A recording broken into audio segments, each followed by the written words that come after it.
নমস্কার বন্ধুরা, welcome to Soma kitchen. আজকে আমি আপনাদেরকে ডিমের একটা খুব সুন্দর রেসিপি করে দেখাবো, এগ মৌরি। চলুন রেসিপিটা শুরু করছি।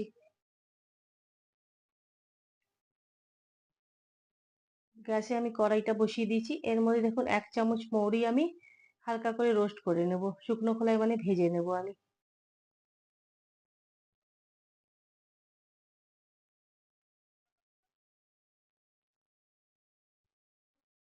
এটা আমার দেখুন হালকা করা হয়ে গেছে, ভাজা হয়ে গেছে। এটাকে এবারে আমি গুঁড়ো করে দেবো মৌরিটাকে। আবারও কড়াইতে আমি একটু সর্ষের তেল দিয়ে দিচ্ছি।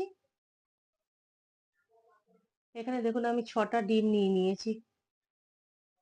ডিমগুলোকে আমি এবারে হলুদ আর নুন মেখে নেবো ডিমগুলোর মধ্যে।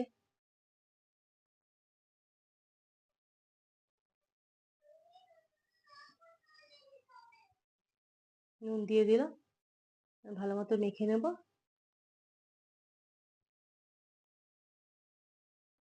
আর একটা চাকুর সাহায্যে ডিমগুলোকে একটু চিড়ে নেব।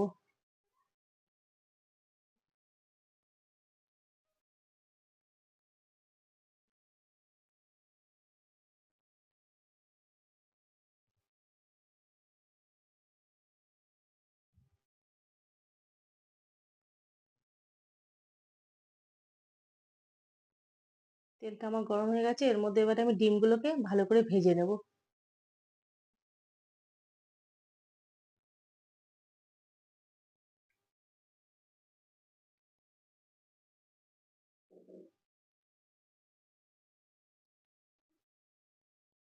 ডিমগুলো দেখুন আমার ভালো করে ভাজা হয়ে গেছে।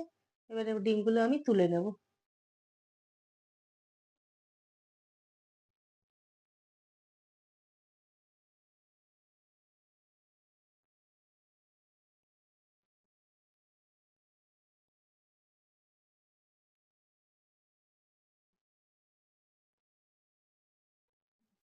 কিছুটা পেঁয়াজ দেখুন এখানে আমি দিয়ে দিচ্ছি। এই একটা পেঁয়াজ আমি কেটে নিয়েছি কুচি করে, সেটা দিয়ে দিলাম তেলের মধ্যে। সাথেই আমি দুটো কাঁচা লঙ্কাও দিয়ে দেবো চিড়ে। এবার সাথে আমি একটা টমেটো কুচি করে কেটে নিয়েছি, সেই টমেটোটাও দিয়ে দিচ্ছি। একসাথেই সব এগুলোকে ফ্রাই করে নেব।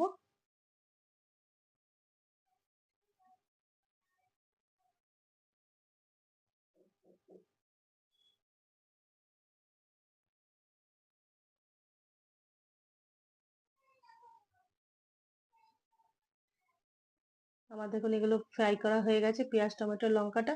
এগুলো এবারে আমি উঠিয়ে নেব।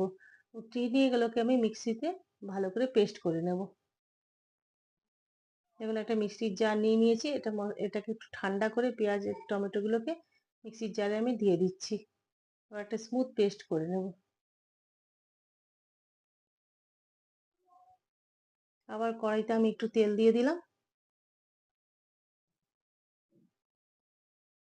এর মধ্যে আবার আমি আরেকটা পেঁয়াজ কুচিয়ে দিয়ে দিচ্ছি।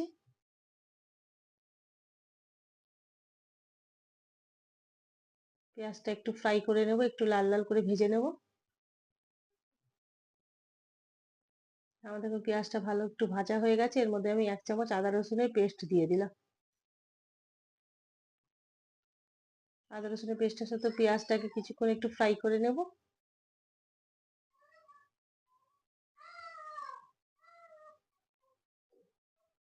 এবার আমি যে মশলাটা পেস্ট করে রেখেছিলাম পেঁয়াজ টমেটো লঙ্কার, এই পেস্টটা আমি এর মধ্যে দিয়ে দিচ্ছি। ভালো মতো মিশিয়ে নেব।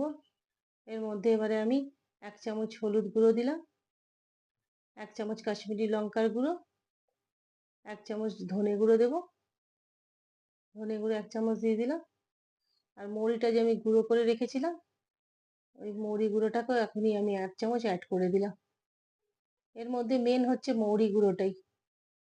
এরকম ভাবে একবার আপনারা বানিয়ে খাবেন, দেখবেন একদম অন্যরকম লাগবে খেতে। ভালো মতো সব মশলাগুলো মিশিয়ে নেব আমি। কিছুক্ষণ কষিয়ে নেব, একটু জল দিয়ে দেবো যেন মশলাটা নিচে দিয়ে পুড়ে না যায়। এবার আমি একটু এটা ঢেকে দেবো। 1 মিনিটের জন্য আমি একটু ঢেকে দিলাম। ঢাকনাটা সরিয়ে নিলাম। দেখুন মশলাটা ভালো মতো একটু কষানো হয়ে গেছে, দেখুন তেল রিলিজ করে গেছে ভালোভাবে। এর মধ্যে এবারে আমি পরিমাণ মতো নুন দিয়ে দেবো। আপনারা আপনাদের পরিমাণ মতো লবণটা অ্যাড করে দেবেন। আর একটু 1 চামচ একটু আমি চিনিও দিয়ে দেবো। চিনিটা দিলে কি রান্নার খেতে টেস্টটাই খুব ভালো লাগে। মশলাটা ভালো মতো আমার কষানো হয়ে গেছে, এর মধ্যে এবারে আমি ডিমগুলোকে সব দিয়ে দিচ্ছি।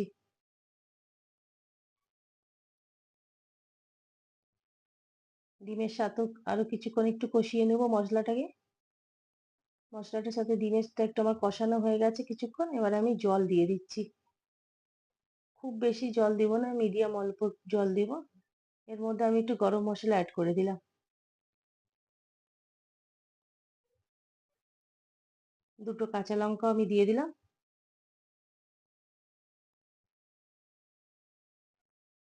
দেখুন আমার গ্রেভিটা একটু ফুটে গেছে, এবার আমি একটু ঢেকে দিলাম 5 মিনিটের জন্য।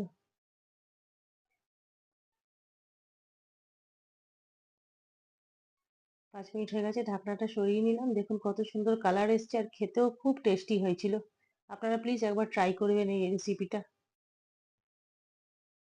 দেখুন আপনাদের যদি এই এগ এগ মৌরি রেসিপিটা ভালো লেগে থাকে তাহলে আপনারা অবশ্যই লাইক করবেন, শেয়ার করবেন, সাবস্ক্রাইব করবেন, আর আমাকে কমেন্টের মাধ্যমে জানাবেন কেমনি হয়েছে। খুব ভালো লাগবে এই রেসিপিটা। ধন্যবাদ।